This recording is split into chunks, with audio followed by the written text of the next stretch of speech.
Welcome to Love You a Brunch, the podcast for foodies and those who'd rather be brunching. Hi, I'm Jody Stapler. I am speaking to Tonia Wilson. She is the author of the new book, Beer at My Table. She's a chef. She's a food stylist. She's just a whole bunch of things regarding food. So hello, Tonia. Welcome. Hi, Jody. Thanks for having me. Absolutely. So tell me a little bit more about yourself. I know that you have a mustard brand and you've traveled all over the place. So there's so much for you to tell. I guess I could start with being a chef. That has probably been my job for the longest. So I have been a chef for a long time and worked overseas at a couple of embassies, one in Italy, the Canadian embassy in Italy, and then also in Belgium and Brussels. And those two jobs are probably what led me towards becoming a wine sommelier first while being in Italy, and then a beer sommelier while I was in Brussels. And and so then most of my work has always been centered around food and drink. And then so I teach about it. I teach about tasting and pairing, and I write about it. And and then there's the mustard too, which is the book and the mustard are fairly recent.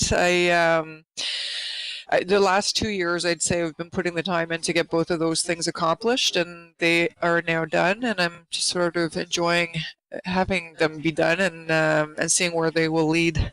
Yeah. Well, I haven't tried the mustard.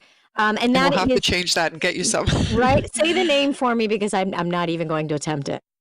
Brew mustard. So see, that's not even that hard. No, it's only 3 letters. But I know, but the 2 accent marks, they're unfamiliar. Yeah, the U on the brew, so it's BRU, and the U has the umlaut, which is the German double dots on the top of the U, and which actually makes the U a smiley face. And that smiley face, his name is Bruno. Oh, I love it. I love it. Yeah, that's cute. Okay, so let's get to the book. The book is awesome. Now, I am not a beer person myself. I am more of a hard cider person. I like that sweet taste of things, but I do have a lot of friends and family that are big into beer and some that make their own. So this is like a great book for them. It really goes through kind of explaining how to match flavors of foods with particular types of beers, but also goes through and explains a lot about different breweries and techniques and all of that kind of thing. How did you go about writing this? Yeah, so it's funny, the photographer of the book has been a friend of mine for ages, and he, over the last number of years, had always been saying, you need to write a book, you need to write a cookbook. But I really felt like there were enough Italian cookbooks out there, and I always joked that if I wrote about cooking for my kids, they'd be, they'd have their own children by the time I got finished. So, and after I was in Brussels, that was really a new bag of knowledge that I kind of attained from being there, and I kept on with it when I got back to Toronto. And I just sort of thought I have some information here that I think is useful right now when beer is so popular, and there's been an explosion with craft beer, and so people are drinking beer more often, but not necessarily fully understanding what they're drinking, especially with a lot of times with craft brewing, the packaging may not necessarily tell you what's in the can or the bottle. So there was that part of things that led me to write the book, just to kind of give the basic knowledge to people in a sort of fun and easily understandable way. And then the other part was, like I said, my career has really been based upon the relationship of food and whether it be beer or wine. So I really kind of wanted to do beer pairings and explain why they work and how they work without getting too heavy, and make it a usable book where people could actually make the food and try it with the beer that they're learning about, and at the very least have a good meal. And that's kind of where I really felt like this book hadn't been done the way that I had wanted to see it yet. So with a little bit of more sophisticated take on it, because there are so many stunning styles of beer out there, and I wanted to kind of let people know that there are beers that are actually more like wine than beer sometimes, and they're great with food. Yeah. The first time I picked up the book, I thought, what a fun reason to like have like a monthly gathering with friends, like to pick a Yes. recipe, pick a beer out of your book, create it, and do that like once every couple of weeks or once a month or so. And it's kind of, it gives you all the outlines. It kind of tells you a little bit about the beer, so that it's kind of an educational, fun experience. So I don't Yeah, know. and that's, I mean, I knew that people, unless you're sort of already in the beer world and seriously into beer, to pick up a book that's just going to teach you about beer, people outside of the beer world are not going to do that. So I think the fact that the food is incorporated as well, it actually opens up and broadens the audience, because now, you know, I don't want to say women or men, but people who love great food, they might pick it up just for that, because the recipes are nice and the pictures are pretty. Yeah, But then right. they will at the same time learn a little bit more about beer, you know? And I feel like it's been done many, many times with wine, and it hasn't, you know, I mean, people for Yeah. sure are talking about beer and food pairing, but to put it all down compact into one book and make it all understandable, I thought was a good idea. So. Absolutely, absolutely. Well, I know it's funny because I know that even like my husband, for instance, he will say he doesn't like to eat and drink beer because he doesn't like the flavors together. But I think it's because he's probably not drinking and eating the right things together. So, how do you kind of pair those up and figure that out?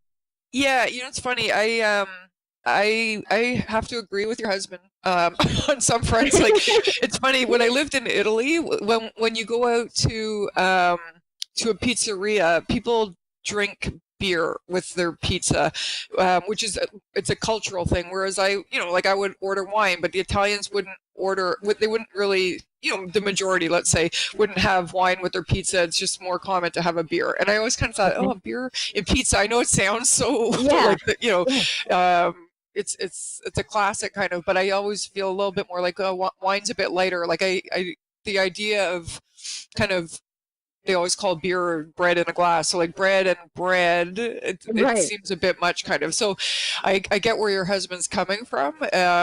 So yeah, so actually that leads me to a pairing I did yesterday for a brewery, and I had made a pizza, but it was paired with a sour beer. So sour beers are super popular right now, and those are beers that can pair with anything. Like, they're really great. And then when you're pairing with sour beers, you're not getting that heavy malt flavor. You're getting more acid, and it's lively, and they're refreshing. So that's kind of one thing I wanted to point people towards in terms of pairing Mm, beer with food, that there's a ton of different styles that are maybe a little less malt forward, and a bit more effervescent. They can go with lots of different things.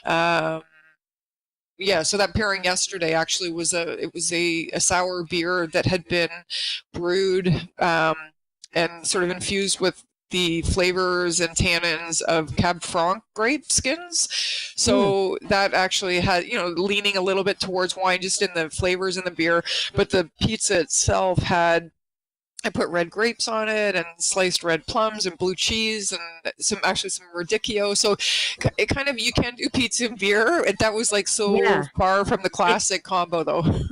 yeah, but they kind of played off each other with the grapes and things. Yeah, exactly. So, Yeah.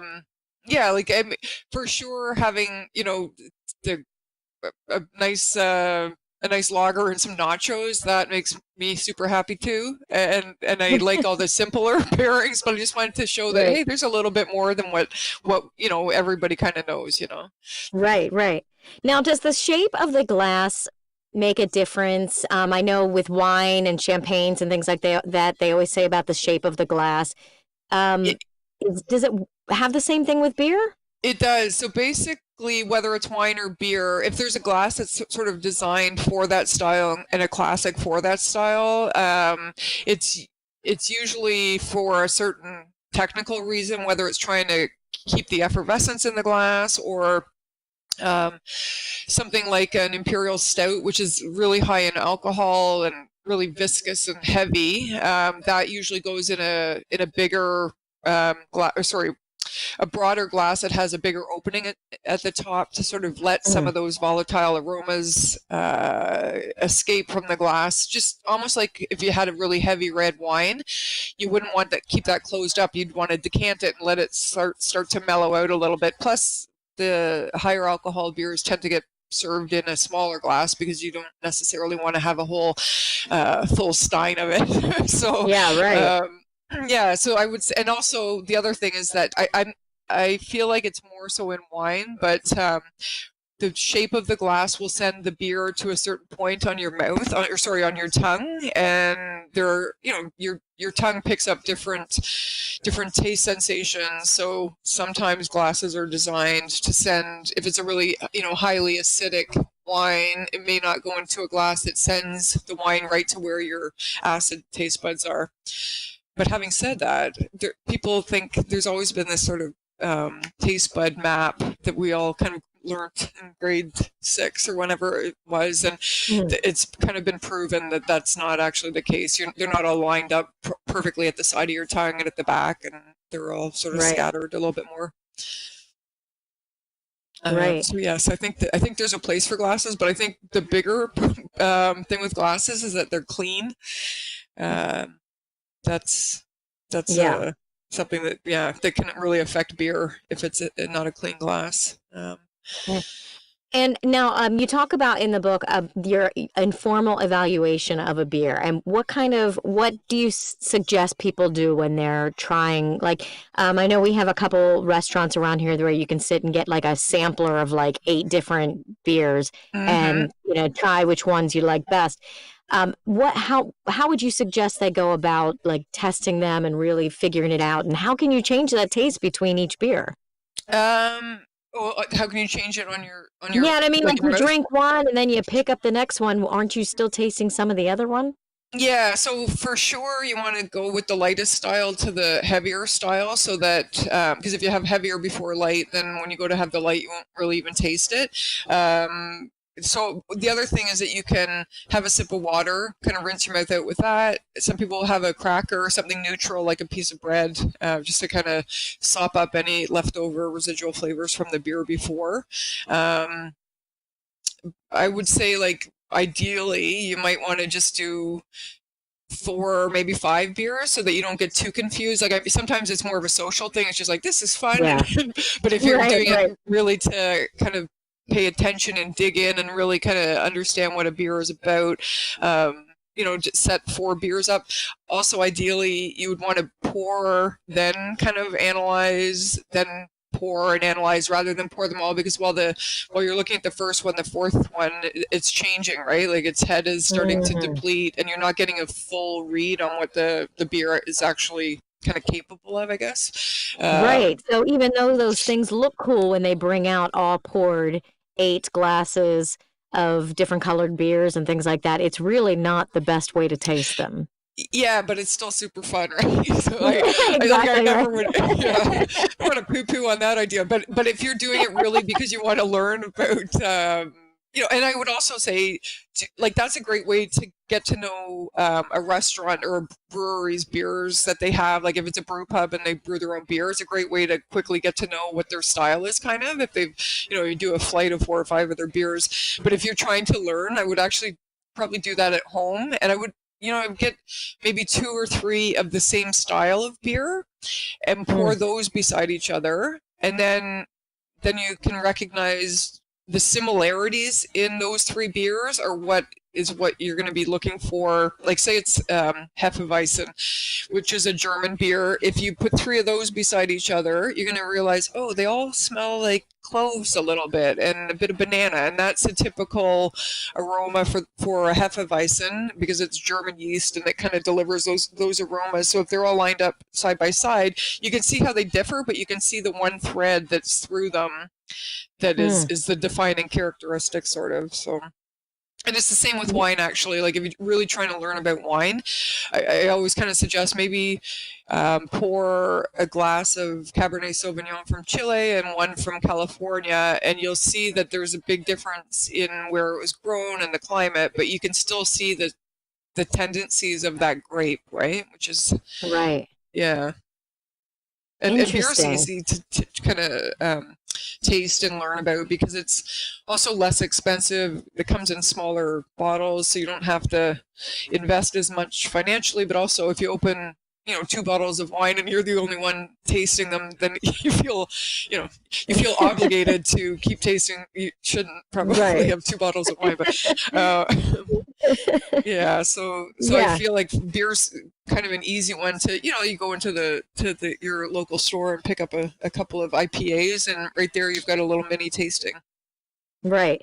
Well, I know that in the last couple years, whenever you go into any kind of pizza shop or restaurant or anything around here, in Lancaster, Pennsylvania, there's some crazy names on the beer, which makes it even more fun to pick up. Yeah. Of course, sometimes that maybe just be the gimmick, but how can you tell? Yeah, so that is why I wrote the book, because there are beer styles. Some people don't even realize that there are beer styles out there. So with wine, you've got grapes and you've got regions. With beer is made in a style because pretty much the ingredients are always going to be the same. It's what the brewer has done with those ingredients. So it could be the same 4 ingredients, but he's toasted or roasted the malt to near black. So now he's going to be making a stout or a porter, whereas it could be a totally different style if he hadn't roasted that malt so much. So explaining and understanding, I guess, different beer styles, that's really the key to understanding what's on the shelf. And that's why I kind of wanted to take it back. It's probably my age, but I wanted to show people who maybe don't, either people who want to get into beer and don't know much yet, show them that really, like, if you learn about the beer styles, you're going to be off and running, because when it doesn't matter what it says on the can, when it tells you that it's an imperial stout or a Czech pilsner, that you're going to know what's in the can or bottle. Right. And then I also want to let people know who already are seriously into beer and buy tons of it, that maybe there's a couple of other styles they weren't familiar with, or maybe they're familiar with all of them. Let's take it to the next level and look how great those go with these types of foods. So, but I would really say learning about the beer styles is the best way to get your value out of your beer in terms of fun and really being able to appreciate it. Sorry, last thing on this is I always kind of believe that if you know the history and the kind of foundation of something, whether it's food or wine or beer, you can appreciate the riffs on it later. So if I know what a goes from Germany is supposed to taste like, that it's going to be a little bit salty and refreshing and a bit acidic, when I taste the version that's made with watermelon, peaches, and mint from Oregon, I can really appreciate that more because I can understand what they've done with the original. Right. No, I agree. And, it's, like I said, I'm not a beer person, but reading this book was very interesting for me because I do like that kind of information. So this book isn't just for people who are into beer or love beer. It's also for those people who are foodies and like to learn more about things like this. But of course, it is also for people that, like to brew their own beer, want to know more about how, the flavors of the beer are created and things like that. It's a really, really cool book. Thank you very much. Thanks. Yeah, I feel like the food component, actually, that information doesn't get divulged enough either. And when you do find that information, it's usually with a lot of other writing. So I just, because it's something that I talk about a lot with work, I thought, I'm going to try and make this as compact and light as I can. And then, people are so into food and drink now, and it's great, and it's made us eat better and appreciate food more and eat locally, and all these terrific things have come of it. So, a little bit more information just makes the enjoyment all that bigger. Yeah, absolutely. And like I said, my first thought was to start having a monthly gathering with friends that, we've, of course, been reclusive over these winter months, but it's time to start getting back at, I would like to say it's time to start getting out, but we're heading for another snowstorm on Friday. So we have sun. I'm hoping that that's indicative of what's to come, but it's still freezing and white. Yeah. But I think this would be a great way to start gathering those friends together and start, doing these recipes and trying these beers that you have paired up. And really, it's, a fun experience for everybody, an event, a social event, and also a great way to try new things. Mm-hmm. So thank you very much. Yeah. You're welcome. So where can everybody find this book? So at the moment, it's been released in Canada, and it's doing really well here. It's going to be released in the States in September through Amazon, and then your typical booksellers. So I know for sure Amazon will be carrying it. It's going to be a little bit longer, but perhaps once it releases in the States, I'll reach out and let you know. Yeah, absolutely. Now, where can people find you and find more information about you and what you do? My website is toniawilson.com, Tonia Wilson, and then my mustard is brewmustard.com. Okay, and that's BRU. Yes, exactly. Yes, okay. And actually, I do. I have shipped the book to the States, so it is actually, that's doable too, I suppose, if anybody. Oh, great. I just mail it. Yeah, the old-fashioned way. Right, like no one even thinks of that right away anymore. I know, right? So how about your mustards? Do you ship those all over the place, or? I do. I mean, our shipping is. I think it's international. Whether somebody's going to be ordering it overseas, I'm not sure, but we just sort of opened it up to the option. So yeah, actually I have shipped some of that to the States as well. So that's awesome. Hoping one day that will get down there. Yeah, about how many different kinds of mustards do you have? There are 3, and they're all inspired by beer styles. So there is the Belgian Abbey Ale, so that has notes of coriander and orange and a little bit of brown sugar for sweetness, which a lot of Belgian beers have. And then the German Rauch beer is a smoked ale from Germany, so that mustard is a little bit smoky. And the Irish Stout that has notes of coffee and cocoa and molasses, and that's really kind of deep and dark and complex. And they all sound amazing. Yeah, they're really actually doing quite well. So I'm hoping to probably do a few other products in the lineup as well, and hopefully one day get down into the States with those. Yeah, that's awesome. Yeah. Well, good luck. Well, Thank you so much. So can people they can purchase that right on your website, or is there anywhere else that they can go for that? For the States, it would be on the website. Yeah, it's okay. Brew.com. Yes. No, brewmustard.com. Brewmustard.com. Brewmustard.com, ToniaWilson.com, and also Beer at My Table on Amazon or anywhere online where you can buy books. Yes, exactly. Okay. Very good. Well, thank you so much for joining me today. Thank you, Jody. This was fun. I want to thank Tonia Wilson for talking with me today about her book, Beer at My Table, as well as her mustard, Brew. Make sure you check her out at brewmustard.com and toniawilson.com. I also want to thank you for joining me today. Please make sure, if you like our podcast, to subscribe wherever you're listening and join us on our Facebook page, Instagram, and Twitter, and share us with your family and friends. If you appreciate our podcasts, books, music, and our goal of helping others fulfill their artistic career dreams, and would like to see it continue for many years to come, please join our Patreon and become a sponsor at Willow Moon Publishing. If you have any suggestions, feel free to leave a comment or email me at loveyouabrunchpodcast@gmail.com. Thank you so much again. I'm Jody Stapler, and join us next week on Love You a Brunch.